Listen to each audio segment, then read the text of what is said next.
Jadi hari ini kita mau lanjutin lagi pelajaran tentang seri pelajaran Bapak yang penuh kasih, dimana pelajaran ini salah satu pelajaran dari Maranatha Media yang sangat cukup menyentuh hatiku, dan aku harap bisa memberkati yang lain juga dan menyentuh hati-hati yang lain untuk kita bisa melihat karakter Bapa yang diungkapkan atau bagaimana gambaran Bapa yang selama ini gak pernah terpikirkan di dalam otak kita, bahwa Bapa ternyata seperti itu. Dan hari ini kita mau masuk ke bagian yang ketiga, judulnya adalah menyingkirkan tabir murka Allah. Ini adalah seri pelajaran Bapa yang penuh kasih bagian ketiga. Dan kalau kita lihat di bukunya, nih, kan ini bukunya kelihatan kan? Menyingkirkan tabir ketakutan dan penghukuman. Nah, subjudul yang di bawah inilah mulai dibahas dari pelajaran yang bagian ketiga ini. Kita mau lihat dulu pertamanya mulai dari penghakiman Tuhan di mata manusia berdosa. Ayatnya ada di Roma 2 ayat 1. Siapapun juga engkau atau siapapun juga kita yang menghakimi orang lain, kita sendiri tidak bebas dari salah. Sebab dalam menghakimi orang lain, waktu kita menghakimi orang lain, kita menghakimi diri kita sendiri. Karena kita yang menghakimi orang lain melakukan hal-hal yang sama. Ingatkan pelajaran 2 sahabat lalu yang dibawain sama Kak Alwin tentang penghakiman, bagaimana kita itu memproyeksikan sebenarnya keinginan hati kita kepada orang lain ataupun kepada Tuhan. Dan itu sebenarnya yang kita ungkapkan itu mencerminkan apa yang sebenarnya ada di dalam diri kita sendiri. Jadi waktu di Roma 2 dibilang, kita itu waktu menghakimi orang lain, kita menghakimi diri kita sendiri. Di Kisah 13 ayat 46 ada dibilang, kita menganggap diri kita yang tidak layak untuk beroleh hidup yang kekal. Jadi circle penghakiman yang kita bisa lihat dari 2 ayat ini, contohnya, ini contoh sederhana yang aku buat. Waktu ada seseorang, contohnya lain namanya Lia. Anggaplah Lia ini saya. Waktu saya berbuat dosa A, apapun itulah isi, kita akan menganggap diri kita akan hilang. Dan kita akan ketakutan kan? Waktu kita berdosa, kita ketakutan, aduh, ini hilang deh nih saya. Ini saya masih ada pengharapan gak ya? Saya masih, pintu saya udah tertutup atau belum ya? Pokoknya kayak gitu. Kalau kita peka, sebenarnya kita waktu melakukan itu, kita sedang menghakimi diri kita sendiri kan? Waktu kita berbuat dosa, kita menganggap diri kita akan hilang. Apakah masih ada pengharapan? Ini, aduh, Tuhan masih mau denger ya nggak ya kalau saya berdosa? Kayaknya saya udah menuju hilang deh. Nah, apa yang terjadi di dalam diri kita yang baris pertama ini, yang kita bikin terhadap diri kita menghakimi diri kita sendiri. Waktu kita bertemu dengan orang lain yang melakukan hal yang serupa seperti kita, atau kita melihat orang lain yang berbuat dosa, kita akan memproyeksikan apa yang terjadi sebenarnya dalam diri kita ungkapkan, kita tuangkan ke orang itu. Sehingga nggak heran kalau kita biasa untuk menghakimi diri kita sendiri, kita pun akan berbuat hal yang sama kepada orang lain. Kita waktu melihat ada orang lain berbuat dosa, kita akan menghakimi orang itu akan hilang. Kenapa? Karena itu yang kita bikin kepada diri kita sendiri.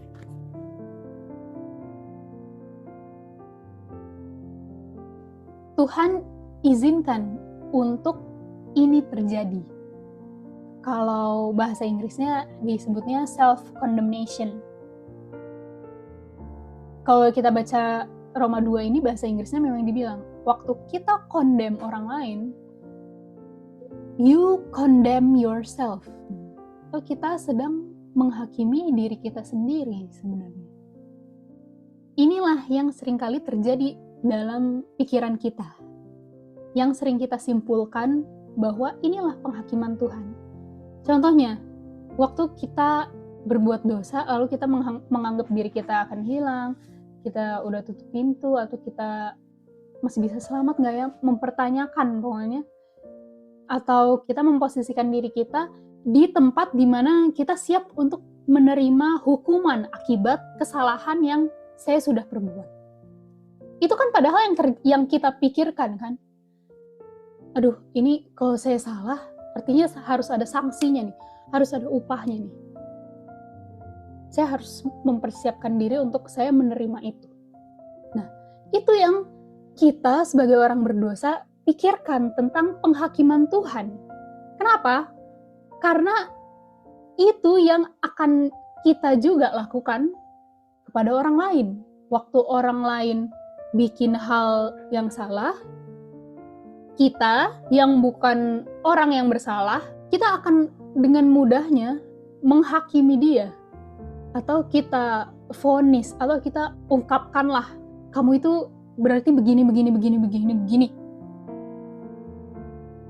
Jadi sebenarnya yang kita pikirkan tentang penghakiman Tuhan itu sebenarnya apa yang kita pikir tentang penghakiman yang biasanya terjadi di kehidupan kita manusia.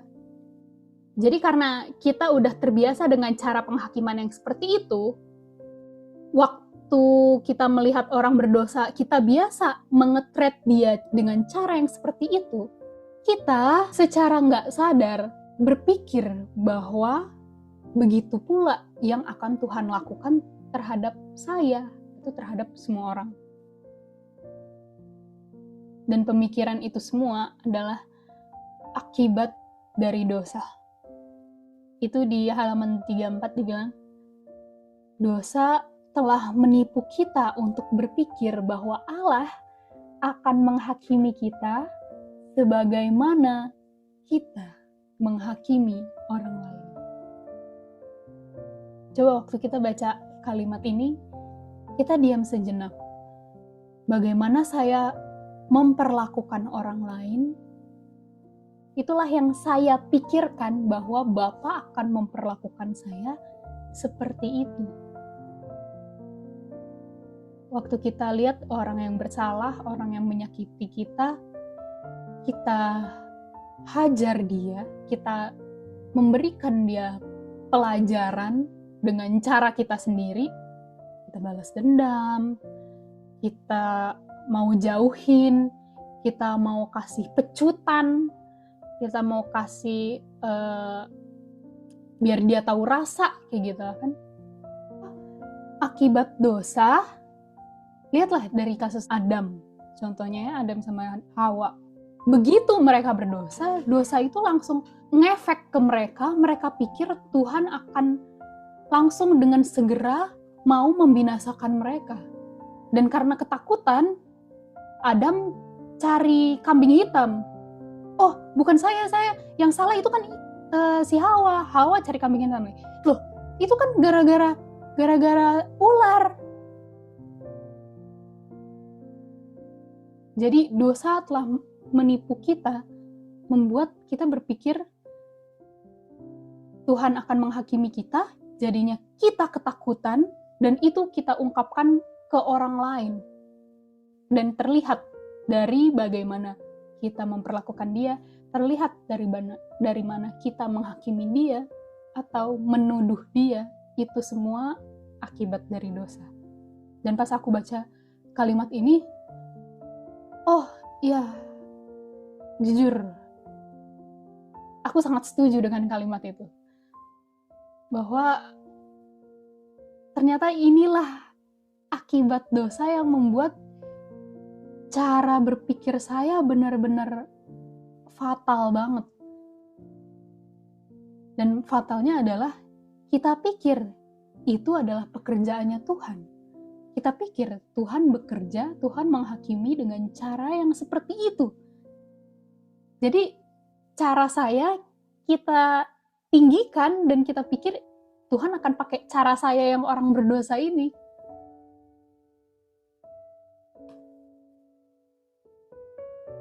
Dan bukankah pemikiran seperti itu yang membuat kita sendiri sering ketakutan? Makanya di subjudulnya tadi dibilang menyingkirkan tabir ketakutan dan penghukuman. Supaya hal-hal yang membuat kita jadi takut itu dibuka. Dan kita bisa lihat bahwa sebenarnya kita tidak perlu ketakutan. Coba kita lihat perbandingannya. Mulai dari penghakiman manusia di sebelah kiri. Ini Tuhan Yesus langsung yang bilang. Yohanes 8 ayat 15, Tuhan Yesus bilang ke manusia, kamu kalau menghakimi itu menurut ukuranmu. Kamu menghakimi menurut ukuran manusia. Nah, kontrasnya di ayat 15 lanjutannya dan ayat 16, Tuhan bilang, kalau saya, gini, aku tidak menghakimi seorang pun, dan jikalau aku menghakimi, maka penghakimanku benar. Sebab aku tidak seorang diri, tetapi aku bersama dengan Dia yang mengutus aku. Yohanes 7 ayat 24. Janganlah menghakimi menurut apa yang nampak. Artinya, manusia kalau menghakimi menurut apa yang mereka lihat. Yang nampak di mata mereka. Itulah bahannya manusia untuk manusia menghakimi. Tapi lanjutannya lagi, masih di ayat 24 Tuhan Yesus bilang, tetapi hakimilah dengan adil. Artinya, cara Tuhan menghakimi, Tuhan tidak menghakimi menurut apa yang nampak. Karena kalau menurut apa yang nampak, itu tidak dengan adil. Kalau adil itu tidak hanya menurut apa yang nampak. Itulah penghakiman Tuhan. Tahu bagaimana Tuhan menghakimi? Yohanes 5 ayat 30. Tuhan bilang, aku menghakimi sesuai dengan apa yang aku dengar dan penghakimanku adil. Tadi. Artinya semua bahannya itu lengkap. Nggak cuman apa yang, kalau manusia nggak cuman apa yang kita lihat. Tanpa kita nggak tahu penyebab aslinya apa. Tapi kalau Tuhan perhitungkan waktu dia bikin ini, kenapa dia bikin itu? Apa penyebabnya dia bikin itu? Apa motifnya? Kenapa dia bisa bikin itu? Semuanya. Tapi kalau kita manusia, kita nggak tahu kenapa-kenapanya cerita sebelumnya, kita dengan mudah langsung, oh dia bikin ini artinya ini. Sedangkan cara kita yang seperti itu sama sekali bukan cara yang Tuhan gunakan waktu dia berhadapan dengan manusia berdosa. Atau waktu dia menghakimi kita manusia berdosa. Di Roma 2 ayat 6, Tuhan bilang, Dia akan membalas, dan membalas ini kalau kita buka artinya di concordance-nya, artinya itu render. G591 atau give away atau memberikan. Dia akan memberikan setiap orang menurut perbuatannya. Jadi Tuhan itu ingat nggak pelajaran kita bagian yang pertama, bahwa esensi dari kehidupan atau bagaimana siklus kehidupan yang Tuhan ciptakan itu adalah memberi, ya kan? Buktinya sesuatu masih hidup, burung masih hidup, tanaman masih hidup, dia akan selalu memberikan. Dan siklus kehidupan yang seperti itu asalnya dari Tuhan. Karena Tuhan adalah Tuhan yang selalu memberi. Dan konsep Tuhan selalu memberi itu pun berlaku juga dalam penghakiman Tuhan. Bahwa dalam sistem penghakiman Tuhan itu sebenarnya cuma memberikan. Dan itulah yang bahasa Indonesianya dibilang sebagai membalas. Jadi pengertiannya membalas itu bukan seperti kita balas dendam, tapi cuma memberikan setiap orang menurut perbuatannya. Dan nanti kita akan lihat lebih detail lagi apa maksudnya Tuhan memberikan. Kalau kita lihat di Roma 2, yang tadi ayat 1-nya kan itu berbicara waktu kamu menghakimi orang lain, kamu sebenarnya sedang menghakimi dirimu sendiri, ya kan? Itu di ayat 1-nya. Nah, terus kalau kita baca di ayat 3, 4, di situ 2, 3, 4, di situ dibilang, apakah kamu pikir kamu akan luput dari penghakiman Tuhan? Kamu yang sedang menghakimi orang lain, apakah kamu pikir kamu akan luput dari penghakiman Tuhan? Bukankah kebaikan Tuhan itu seharusnya menuntun kamu kepada pertobatan? Ayat 4. Ayat 5, tapi oleh kekerasan hatimu yang gak mau bertobat, engkau menimbun murka atas dirimu sendiri. Gak mau bertobat dari apa? Dari roh yang menghakimi tadi. Dia menghakimi orang lain, dia menghakimi dirinya sendiri. Yang padahal Tuhan pengen banget selamatkan kita dari keadaan yang seperti itu, tapi setelah Tuhan kasih tunjuk kebaikannya menuntun kita, kebaikannya yang ditunjukkan supaya menuntun kita kepada pertobatan, tapi kita tetap mengeraskan hati kita nggak mau bertobat, kita sebenarnya sedang menimbun murka atas diri kita sendiri. Pada hari waktu mana murka dan hukuman Tuhan yang adil akan dinyatakan. Baru masuk ayat 6 tadi. Dia akan membalas setiap orang menurut perbuatannya, yaitu hidup kekal kepada mereka yang tekun berbuat baik, mencari kemuliaan, kehormatan, dan ketidakbinasaan, tetapi murka dan geram pada mereka yang mencari kepentingan sendiri, yang tidak taat kepada kebenaran, melainkan taat kepada kezaliman. Bukankah ini yang selama ini kita pikir sebagai hari penghakiman Tuhan? Di mana hari penghakiman Tuhan itu Tuhan, itulah hari murka Tuhan. Di mana hukuman Tuhan itu akan dinyatakan, gitu kan. Itu yang selama ini kita pikir sebagai hari penghakiman. Padahal kalau kita baca di ayatnya, hari penghakiman yang adalah hari murka Tuhan itu, di mana hukum Tuhan yang adil akan dinyatakan. Dinyatakannya itu dengan cara Tuhan akan membalas yang tadi, memberikan render setiap orang menurut perbuatannya. Dan siapa yang sebenarnya sedang menimbun murka kepada diri kita? Apakah Tuhan yang lagi menumpuk murka-murkanya? Apakah Tuhan yang lagi mempersiapkan diri untuk mencurahkan murka pada hari itu? Atau sebenarnya yang ayat ini bilang, yang menimbun murka itu diri kita sendiri. Diri kita sendiri. Tapi pas nanti hari murka itu, hari penghakiman itu baru dinyatakan apa yang sebenarnya kita timbun selama ini atas diri kita sendiri. Di sini udah mulai, kok diri bukan Tuhan, kok diri kita sendiri ya? Tuhan yang menimpa kita, tapi hasil perbuatan kita sendiri. Yang dibilang murka Tuhan yang akan dinyatakan kepada kita itu sebenarnya murka yang kita timbun atas diri kita sendiri. Itu dia. Nah, hanya di ayat 2 dan 8 tadi. Pasal 2 ayat 8.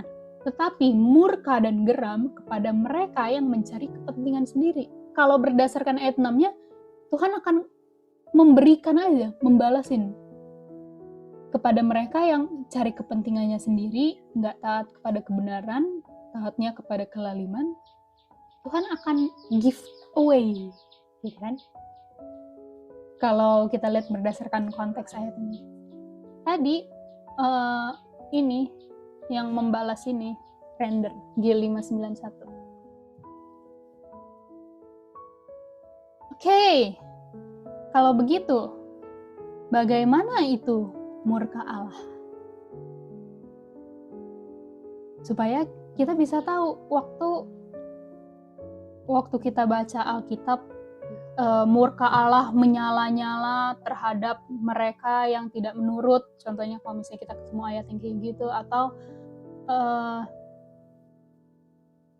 kayak di ayat Wahyu 14 itu kan, yang terima tanda binatang. Bentar. Isi ayatnya, mereka akan menerima cawan murka Tuhan yang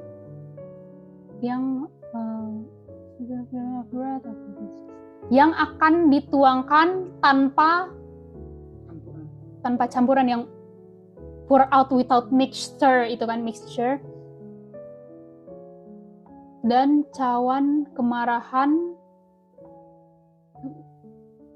dan mereka akan disiksa siang dan malam, disiksa dengan api siang dan malam tanpa peristirahatan. Apakah ayat itu, waktu kita baca ayat itu, kita akan mengerti sebagaimana kita pikir kalau kita murka, kita akan kayak gitu. Sehingga waktu kita baca Tuhan murka Tuhan menyala-nyala, Tuhan akan menuangkan cawan murkanya. Yang keset di otak kita adalah bagaimana kalau kita menghadapi orang lain dan cara kita murka. Kita masuk ke sini, murka Allah. Dan ini juga salah satu pengertian yang baru aku dapat dari buku ini. Dan aku bersyukur banget tabir murka Tuhan benar-benar disingkirkan.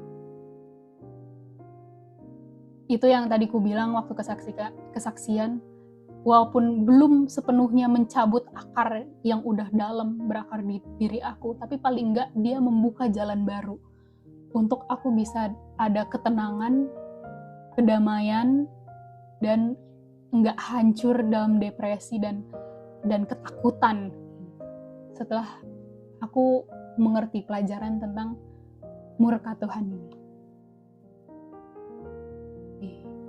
Kita mau bandingkan murka manusia dan murka Tuhan. Kalau bahasa mudahnya, murka itu kan amarah kan. Di Yakobus 1 ayat 19 dan 20 dibilang, saudara-saudara yang kukasihi, ingatlah hal ini. Setiap orang hendaklah cepat untuk mendengar, lambat untuk berkata-kata, lambat untuk marah.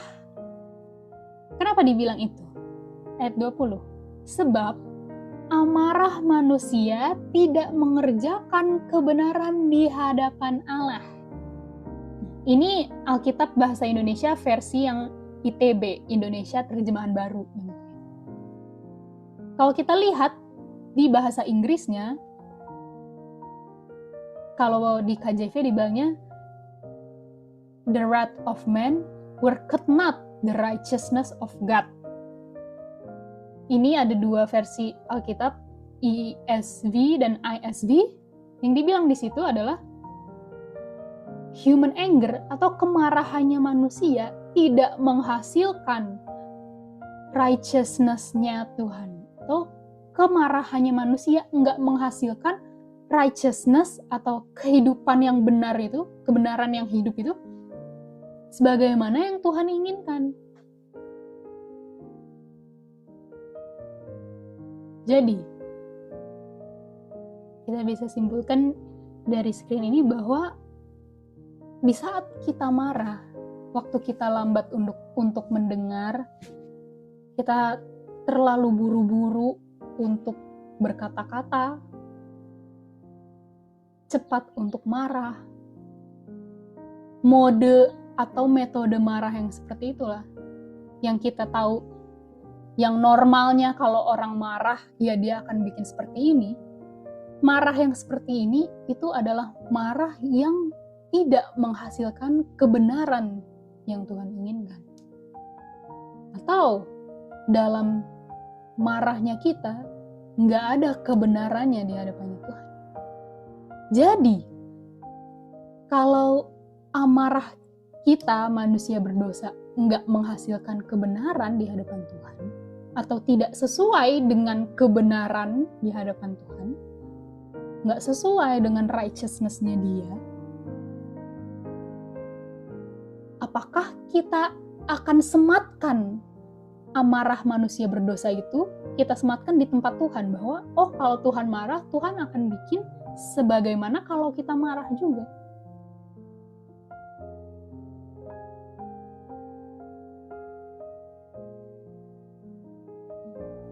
Karena kalau kita pikir Tuhan marah itu sebagaimana marahnya kita, artinya murkanya Tuhan nggak menghasilkan kebenaran dong.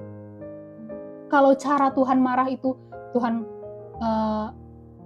lambat untuk berkat, kalau caranya Tuhan marah itu, Tuhan lambat mendengar, cepat berkata-kata dan cepat marah, sebagaimana yang kita bikin, ayat ini bilang, marah yang seperti itu nggak menghasilkan kebenaran. Apakah begitu murkanya Tuhan? Dan kalau jujur, kita akan mengakui, nggak mungkin murkanya Tuhan tidak menghasilkan kebenaran. Karena kehidupan Tuhan itu hanyalah kehidupan yang righteousness. Kita nggak punya righteousness itu, makanya jadinya kayak gini marahnya. Tapi kalau segala sesuatu tentang Tuhan itu adalah righteous, nggak mungkin Tuhan bikinnya sebagaimana yang manusia berdosa bikin.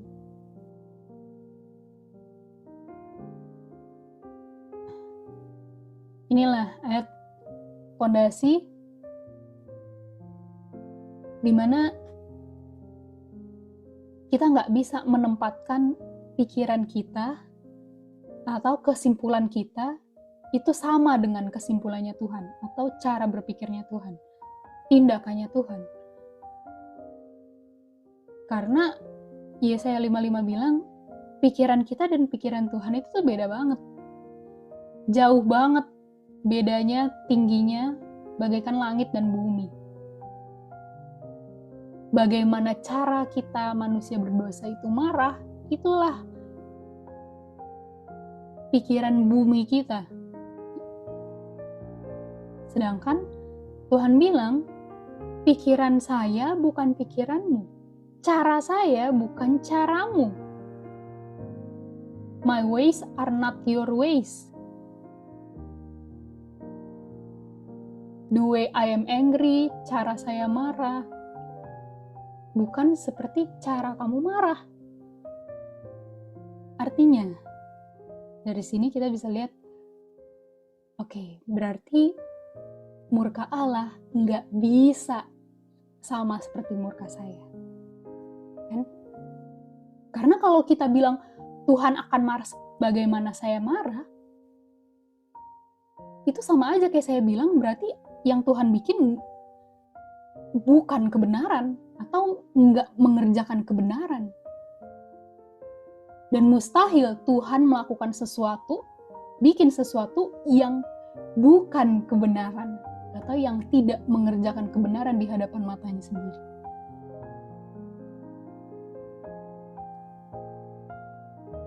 Artinya, apakah kalau Bapa marah itu sama seperti kalau manusia berdosa marah? Enggak.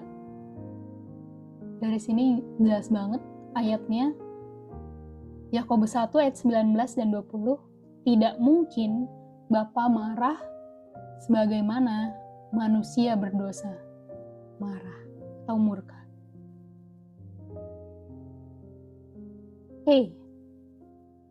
Coba kita lihat di sini ayatnya. Murka Allah. Ini aku kutip beberapa ayat dari Yeremia 33 ayat 5. Itu Tuhan bilang,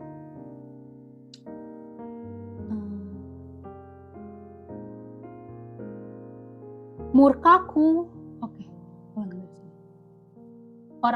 orang akan masuk pertempuran melawan orang-orang Kasdim, dan kota ini akan penuh dengan bangkai-bangkai manusia yang telah aku atau Allah pukul mati. Karena murkaku dan kehangatan amarahku. Ada dua katanya kan, ada murka, ada amarah. Sebab aku telah menyembunyikan wajahku dari kota ini oleh karena segala kejahatan mereka. Jadi Tuhan pukul mati karena murkanya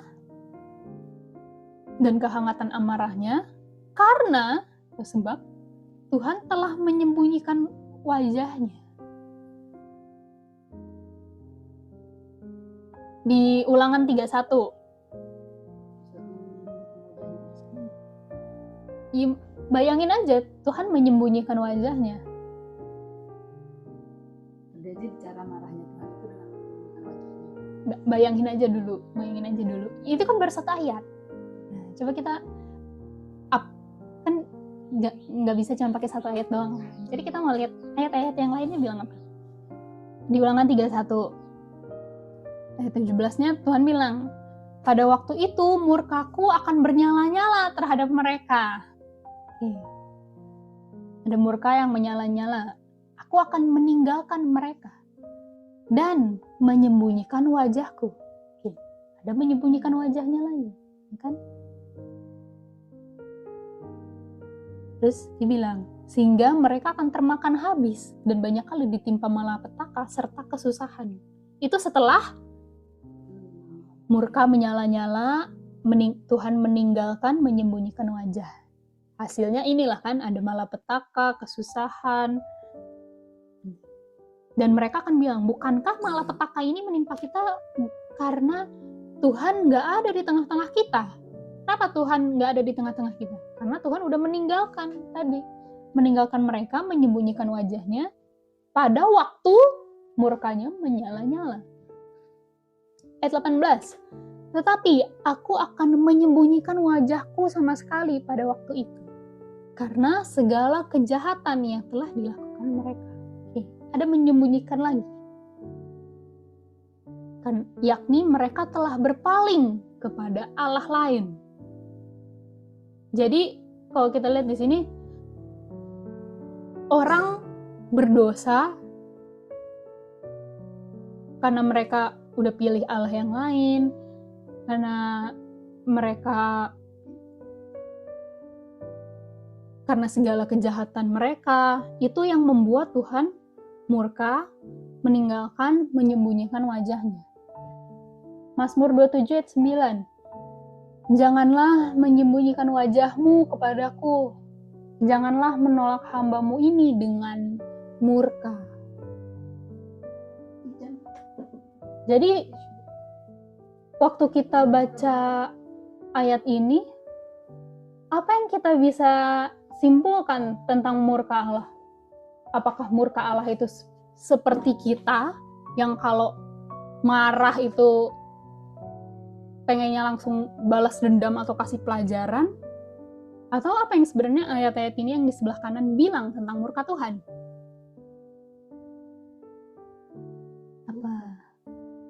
Apa itu murka Tuhan dari ayat ini? Jadi dia nggak mau campur tangan lagi sama akibat yang diterima manusia. Dia minggir. Ini yang paling banyak tadi dibilang di sini apa? Menyembunyikan diri. Tuhan menyembunyikan wajahnya.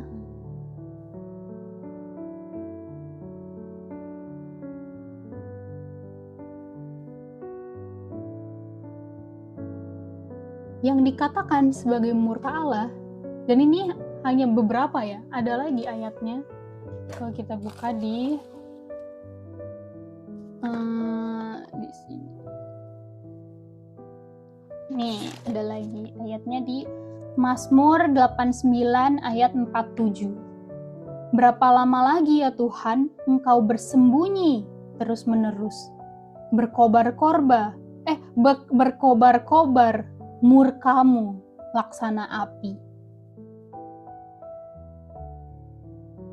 Jadi sebenarnya murka Tuhan itu bukan seperti api yang membakar, tetapi hanya seperti api dan dengan cara menyembunyikan diri, menyembunyikan wajahnya. Dengan cara menyembunyikan wajahnya itulah kita menerima sehingga kita terima akibat dari yang semua kita udah buat. Iya, gitu. Tapi yang dibilang tentang murka Tuhan, cara Tuhan marahnya itu kayak gimana? Yang dibilang sih Menyembunyikan wajah. menyembunyikan wajahnya. Oke. Bukan dengan menimpakan api sama kamu, tapi dengan cara menyembunyikan wajah. Iya, dia menyembunyikan wajahnya.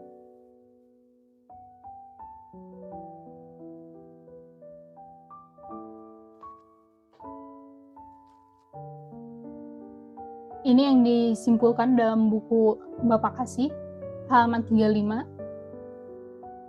Dan coba kita berkaca ya, apakah memang ini yang terjadi dalam kita punya kehidupan nyata sebagai manusia berdosa? Di saat kita marah, di saat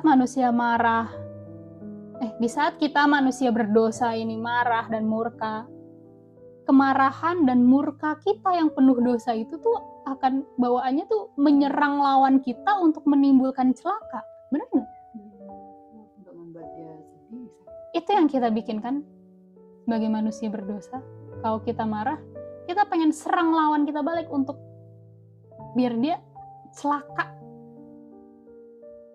biar dia dapat pelajaran.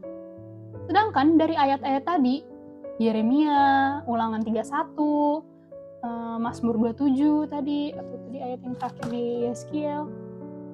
Gimana tadi ayat-ayatnya? Oh ya, Mazmur. Kalau tadi juga di Mazmur 89 ayat 47.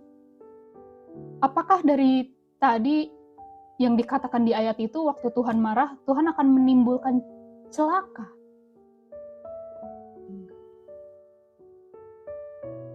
Di orang-orang yang dia murkai, atau sebenarnya murka dan kemarahan Allah yang righteous itu, yang adil itu, dengan penuh air mata, dengan sedih menyingkirkan kehadirannya yang sebenarnya kehadiran itu untuk melindungi manusia supaya enggak celaka. Tapi kalau manusia pengennya celaka, dan Tuhan udah berusaha berkali-kali untuk ingetin, tapi kayak tadi Roma 2 bilang, karena kekerasan hatimu, kamu gak mau bertobat, padahal Tuhan udah tunjukin kebaikannya untuk menuntun kamu kepada pertobatan, tapi kamu tetap gak mau bertobat. Tuhan dengan sedih menyingkirkan kehadirannya yang sebenarnya melindungi orang itu, sehingga yang orang itu dapat, akhirnya dia mendapatkan apa yang sebenarnya dia inginkan. Kayak yang tadi di Ulangan bilang, ada banyak sekali malapetaka dan kesusahan karena Tuhan udah gak bersama-sama lagi dengan mereka. Tuhan tidak ada lagi di tengah-tengah mereka. Itulah sebenarnya yang diinginkan sama manusia berdosa. Halaman 36 bilang, Allah membiarkan wajahnya atau kehadirannya untuk tersembunyi atau tertutup dari orang yang terus-menerus berdosa. Dan itu adalah kemarahan dan murkanya Tuhan. Murka Tuhan itu tidak pernah dilampiaskan dengan kekerasan untuk mencelakakan orang berdosa yang malang.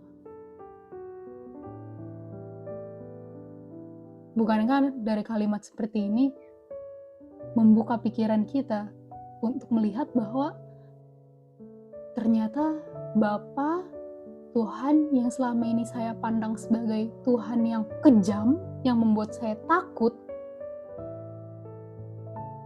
ternyata Tuhan gak pernah pengen untuk mencelakakan saya. Malah Tuhan maunya melindungi saya terus. Tapi saya yang tetap kekeh dengan keinginan saya ini untuk berdosa, walaupun Tuhan udah ingetin berkali-kali, Tuhan udah tunjukin kasih-Nya, tapi saya yang terus-menerus menolak itu, sehingga Tuhan gak mau saya menderita terus gara-gara Dia lindungi saya terus. Karena perlindungan Tuhan membuat saya menderita. Jadinya Tuhan mau membiarkan tadi, give away, atau render. Kita mendapatkan apa yang sebenarnya kita inginkan. Makanya dia akan menutupi atau menyembunyikan wajahnya, dan itulah yang disebut kemarahan atau murka. Jadi Papa ada angkat tangan gimana Pak? Iya, jadi aku mau kasih komentar. Jadi saya baru bisa melihat bahwa murka Allah itu sebenarnya adalah justru kesedihan. Itu cocok dengan yang dikatakan Tuhan waktu, ya istilahnya boleh dibilang jam-jam terakhir ya dengan orang Yahudi. Kan Tuhan itu bilang,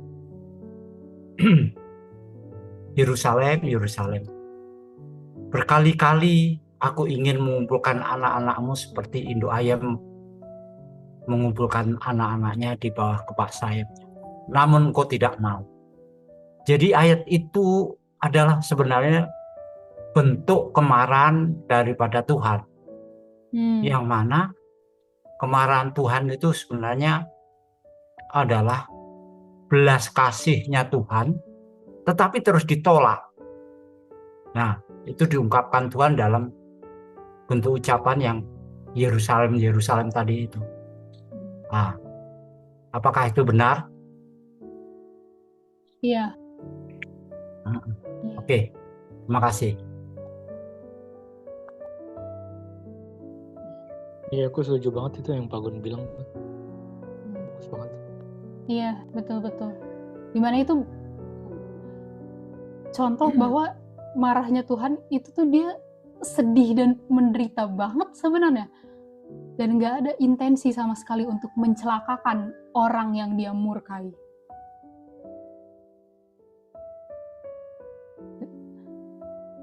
Dan pas aku dapat pelajaran kayak gini pun aku baru kayak, what?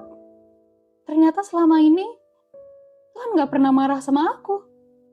Padahal udah banyak banget ketakutan yang aku pikir, wah ini Tuhan udah siap-siap akan menghajar nih. Tuhan akan kirim apa kek, bencana kek, kebakaran tiba-tiba. Itu yang ku pikirkan tentang Tuhan. Padahal karakter seperti itu sama sekali gak ada di Tuhan.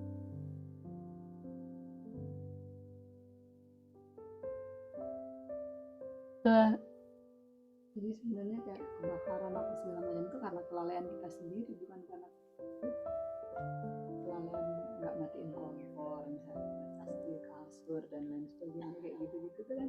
Iya. Kedengaran Bu Nuning. Oh iya, Mama bilang, jadi sebenarnya kalau misalnya kayak ada bencana gitu, sebenarnya itu kan akibat kita sendiri. Kalau misalnya kayak kita lupa matiin kompor lah, atau kita ngecas sampai device-nya itu kepanasan. Nah, kalau device-nya panas terus tiba-tiba dia meledak atau kebakaran, itu kan sebenarnya akibat perbuatan kita sendiri. Yang kita inginkan ya kalau emang kita ngecas kelamaan, laptop atau HP jadinya panas, itu kan normal banget sebenarnya.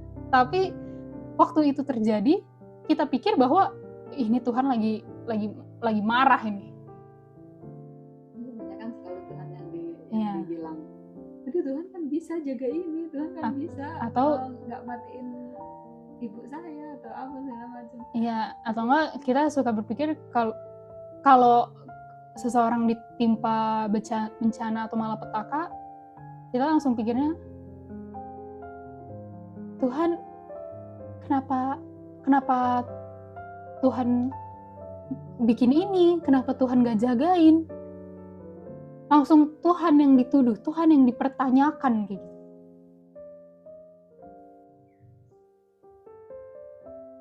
Itu dia. Dari ayat-ayat yang tadi, ingat Yeremia, Ulangan 31, Mazmur 27, Mazmur 29.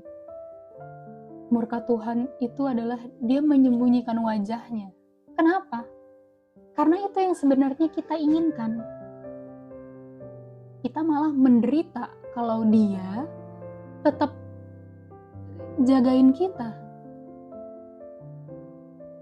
Kayak anjing kalau dikerangkeng, dia akan nangis dan menderita banget pokoknya. Nah, begitu rantainya dilepas, itulah sebenarnya kebahagiaan yang dia inginkan, untuk enggak dijagain, enggak dipagarin sama Tuhan. Begitu misalnya nanti dia lari-lari, terus kena beling, berdarah, nggak bisa anjing itu marahin tuannya gara-gara ngelepasin rantainya kan? Bukankah itu keinginan anjing itu sendiri untuk dia nggak dirantai? Inilah gambaran kita selama ini tentang Tuhan. Dan jujur, waktu aku baca buku ini dan melihat gambar ini, apakah kamu pikir Tuhan seperti ini? Aku bilang, iya, dulu aku pikir Tuhan itu kalau marah seperti ini.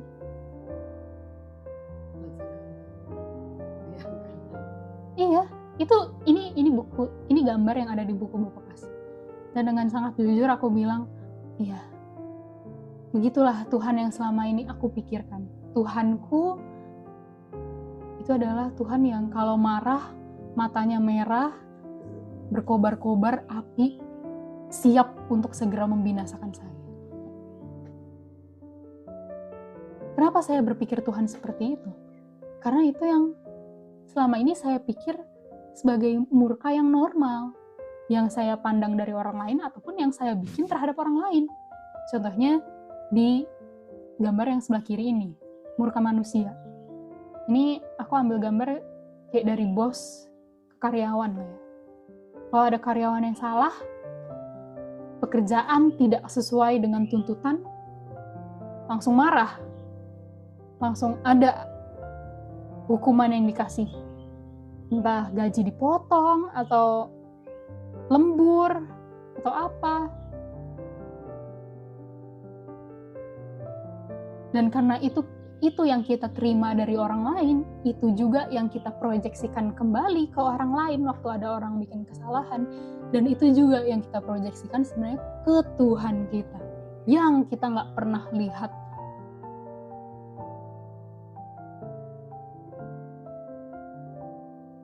Kalau yang sebelah kiri, kita setuju kan? Beginilah orang berdosa kalau marah memang. Dan dosa sudah menipu kita untuk membuat kita berpikir Tuhan akan marah kepada kita sebagaimana kalau kita marah ke orang lain. Keren banget gak dosa itu? Sebegitu memutarbalikkan pikiran, jadi membuat kita benar-benar gak kenal Tuhan itu seperti apa. Dan itu sebenarnya menyengsarakan diri kita sendiri, karena kita jadinya hidup dalam ketakutan. Dan gak pernah ada damai, gak pernah bisa beristirahat. Karena bayang-bayang Tuhan yang sangat amat kejam dan menyeramkan, yang siap-siap akan selalu menerkam kita.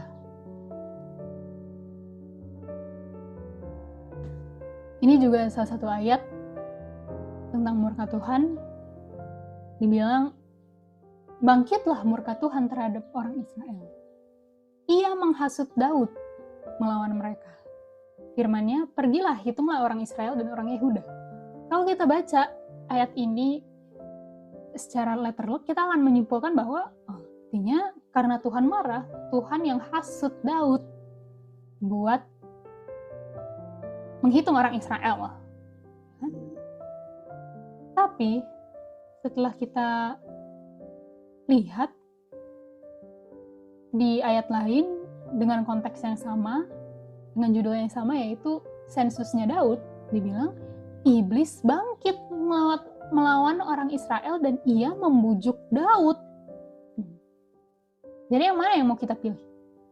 Yang menghasut Daud, apakah memang Tuhan yang menghasut Daud untuk melakukan sensus, atau iblis atau setan yang mengambil kesempatan waktu Tuhan murka, di mana murka Tuhan tadi adalah dia menyembunyikan wajahnya dan meninggalkan orang untuk mendapatkan apa yang sebenarnya mereka inginkan.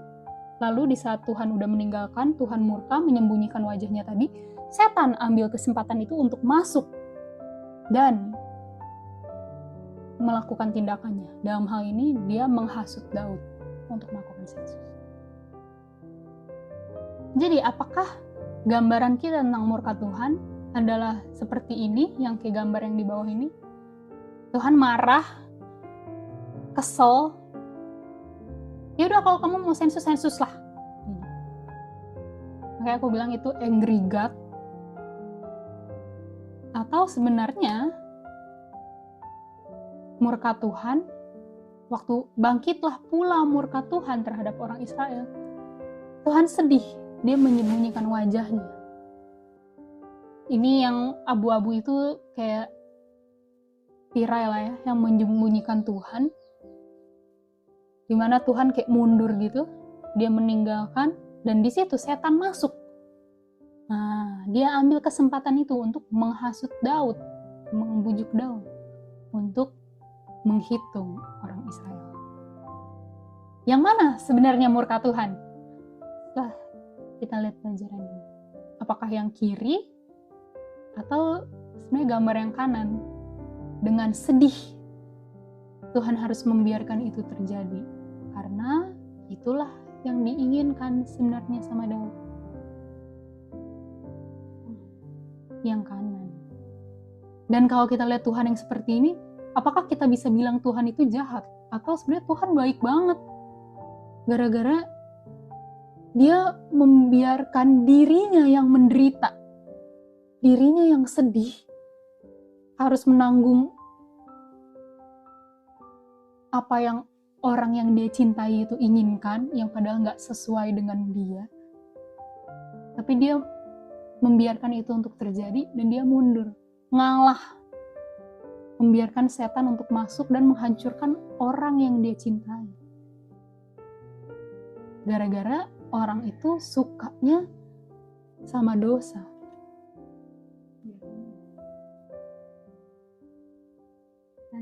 Apa? Dengan Tuhan menyembunyikan wajahnya itu, apakah itu cara Tuhan supaya kita ada kesempatan juga untuk bertobat kesalahan. Itu kalau itu tadi yang masih prosesnya udah kalau itu prosesnya udah, itu prosesnya masih masih di Roma 2 ayat 4. Di mana Roma 2 ayat 4 itu Tuhan menunjukkan kebaikannya untuk menuntun orang supaya bertobat. Itulah panjang sabar dan kesempatan yang Tuhan udah kasih supaya coba dong kamu lihat deh, kalau kamu bikin itu tuh sebenarnya arahnya kemana, ingetin. Itulah panjang sabar dan menderitanya Tuhan, berusaha setengah mati untuk kita bisa disadarin. Tapi kalau orang itu tetap kekeh, kalau kita tetap kekeh, masuk tadi ke ayat 5, ayat 6. Tetapi oleh karena kekerasan hatimu, kamu sedang menimbun murka atas dirimu sendiri. Iya, karena kita mengeraskan hati kita waktu firman Tuhan masuk, atau waktu orang ingetin, kenapa kamu begitu? Coba deh kamu lihat, kalau kamu bikin ini hasilnya kayak gini. Terus kita kayak, enggak, saya nggak mau dengar, enggak, pokoknya ini, saya tetap mau ini. Semakin tinggi tembok yang kita bangun, Tuhan pun nggak bisa maksa kita, karena Tuhan nggak pernah pakai cara pemaksaan. Kalau itu yang udah kita mau, inilah yang akan terjadi. Tuhan mundur, membiarkan kita mendapatkan sebenarnya apa yang kita inginkan, dan disitulah setan masuk untuk kerja.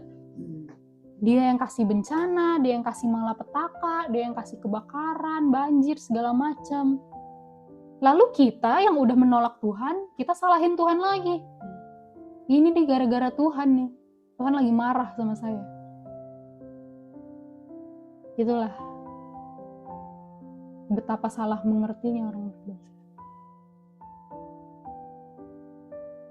Dan kalau kita lihat artinya kata murka, kan tadi di 2 Samuel 24 ini kan ada kata murka itu kan.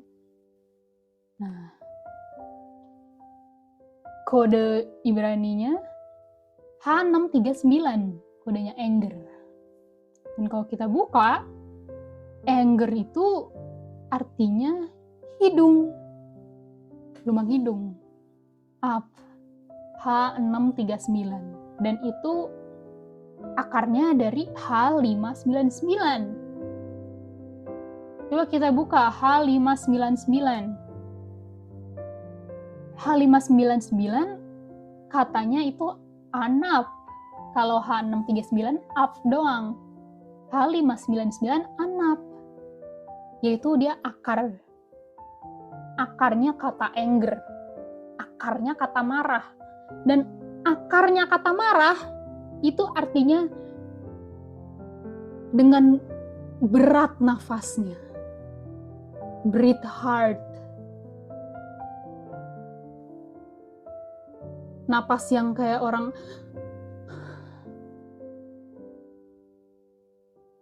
yang nafas berat. Dan itulah marahnya Tuhan. Coba bayangin. Kita kalau marah, kita nggak nafas berat. Kita kalau marah, gimana? Ngomong. Cepat berkata-kata, lambat untuk mendengar, cepat untuk marah. Yang tadi Yakobus 1 bilang. Tapi murka Tuhan yang didefinisikan Alkitab adalah dia menyembunyikan wajahnya, dia membiarkan orang mendapatkan apa yang diinginkan, dia bernafas dengan berat. Bayangin makhluk Tuhan yang sangat amat mencintai kita, nafasnya jadi berat.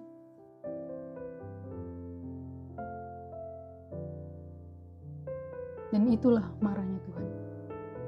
Coba yang mana yang nafasnya berat? Kalau Tuhan marah, kita bisa lihat Tuhan bernafas berat di gambar yang kiri atau gambar yang kanan. Yang kanan. Di dalam kesedihan yang dalam banget dan penderitaan itulah nafas Tuhan berat. Karena dia harus merelakan orang yang dia cintai, kita yang dia cintai, untuk kita mendapatkan apa yang sebenarnya kita inginkan.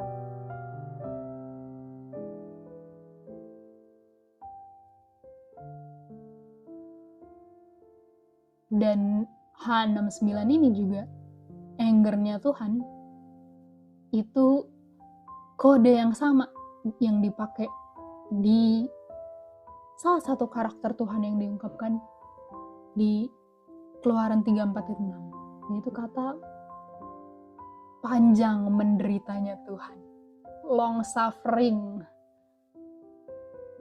Jadi, apakah Tuhan marah itu seperti kita marah, atau waktu kita baca Alkitab atau Roh Nubuat kita lihat kata anger of God, marahnya Tuhan, murka Tuhan, Tuhan murka, Tuhan marah. Apakah sebenarnya kata itu cuman kasih tahu kita bahwa Tuhan itu lagi panjang menderitanya, nafasnya lagi berat, dan dia sama sekali nggak mau mencelakakan kita.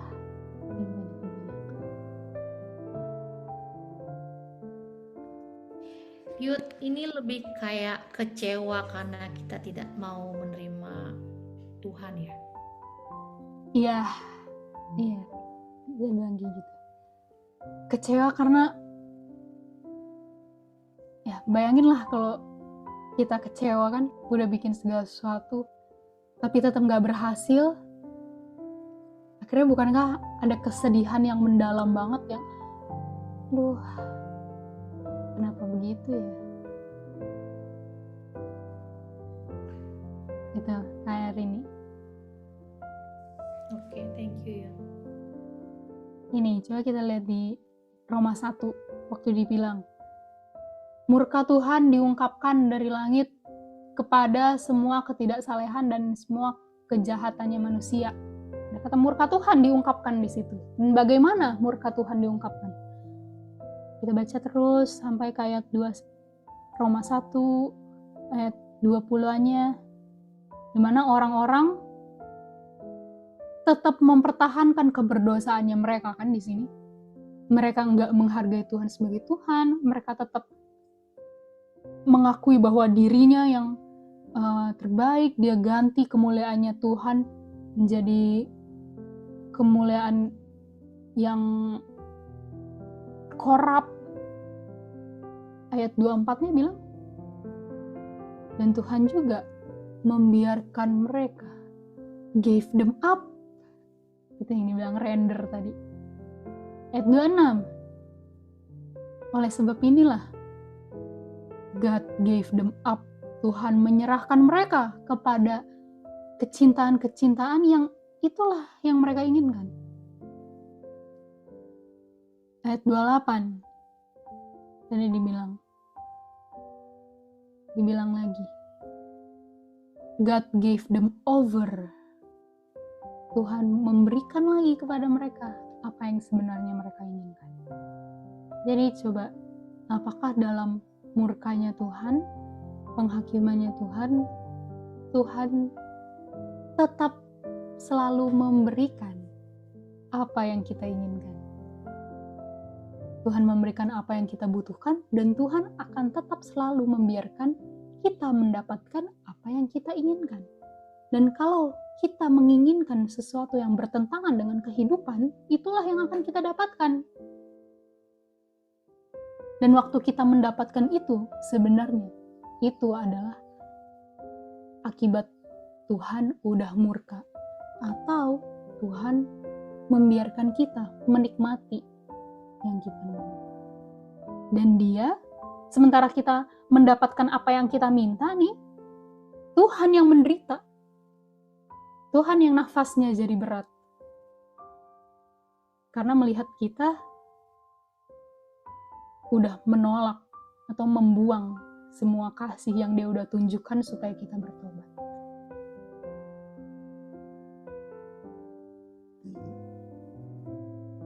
Ini lagi. Ini satu ayat yang waktu itu aku bilang, kalau kita baca di ceritanya Saul, di 1 Tawarik 10 dibilang, Saul mati karena perbuatannya yang gak setia terhadap Tuhan. Nah, ayat 14 dibilangnya, sebab itu Tuhan membunuh dia. Dan di bahasa Inggrisnya juga dibilang, therefore he slew him. Jadi, kalau kita baca ayat ini doang nih, wah, Tuhan marah nih, makanya Tuhan bunuh Saul. Padahal,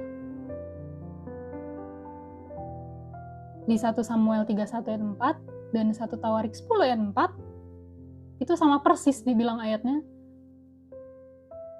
Saul yang minta ke orang yang pembawa senjatanya untuk bunuh dia, tapi orangnya nggak mau karena segan. Akhirnya Saul ambil pedang itu sendiri dan bunuh dirinya sendiri. Tapi di ayat lain dibilangnya Tuhan membunuh dia. Artinya apakah benar-benar Tuhan yang membunuh Saul, atau Tuhan membiarkan Saul membunuh dirinya sendiri? Karena itu yang sebenarnya Saul pengenkan. Dan siapa yang menderita waktu Saul mati? Tuhan. Jadi apa kesimpulannya dari pelajaran kita hari ini? Apakah kita punya Tuhan yang kejam? Apakah kita punya Tuhan yang suka marah-marah, atau yang senang akan penderitaan manusia berdosa? Senang kalau kita bersalah terus kita dapat akibatnya? Atau Tuhan lagi menumpuk murkanya untuk siap-siap kapan ya nih dicurahkan nih murka ke orang berdosa ini? Atau justru lama banget Tuhan menderita dan panggil-panggil kita supaya kita bertobat. Tapi kalau kita tetap nggak mau dan mengeraskan hati, Tuhanlah yang tanggung penderitaan itu. Sampai kita udah nggak ada, sampai kita udah mati, sampai kita udah jadi debu dan binasa, Tuhan masih menderita. Karena dia kehilangan orang-orang yang dia cintai. Itu artinya Tuhan nggak pernah maksa manusia. Enggak, dan bukankah itu baik banget? Apapun yang diinginkan hatinya, itulah yang Inilah kita punya pelajaran hari ini. Semoga kita bisa lihat semuanya bahwa Tuhan nggak pernah mau mencelakakan kita, dan justru Dia pengen supaya kita nggak perlu mendapatkan apa yang sebenarnya kita inginkan. Hal-hal yang kita nggak mengerti bahwa yang kita inginkan itu sebenarnya kematian dan maut. Ya, kematian dan kebinasaan. Justru Tuhan mau melindungi kita dari situ. Dengan Dia tunjukkan kasih-Nya. Oke, inilah kita punya pelajaran hari ini. Oke. Yud, Kasih Yud. Thank you. Semoga bisa memberkati kita semua. Halo Yud, Iya, jadi pelajaran sahabat ini itu yang saya kirim tuh loh sesuai dengan pelajaran sekolah sahabat gereja Advent. oh ya semalam. Yang kalau jadi kalau sore kan Kak saya berdua dengan Ibu Yati suka baca itu ya. Terus saya baca, bener ya persis ya. Mudah-mudahan ya dengan dibaca oleh mereka